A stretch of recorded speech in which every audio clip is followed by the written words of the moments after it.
Again, so guys, in this video we will see how to fix Birdfy camera no sound, fix audio not working on the Birdfy. So guys, if you're facing such type of issues, so guys, first of all, unmute the live feed.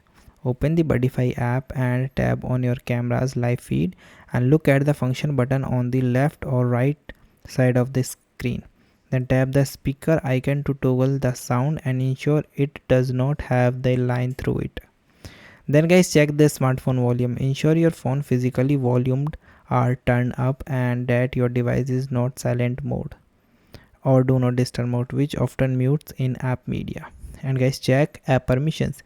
Your phone might be blocking the app from playing or recording audio, so you simply go to the phone setting or Birdfy and verify that your microphone media permission are granted. Another thing is guys, reboot the camera. Use the provided ejector pin to gently press the reboot reset hole on the camera.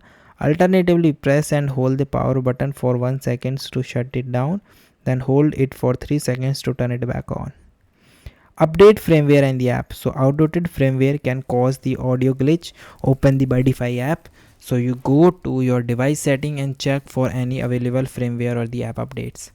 So verify two-way audio. So test the microphone icon on the live feed screen to check if two-way audio work. If you can speak through the app and person, so bird on the other end hear you, but you cannot hear them, so your speaker may be broken. So these are the things that you can try to fix this issue. So guys, thank you.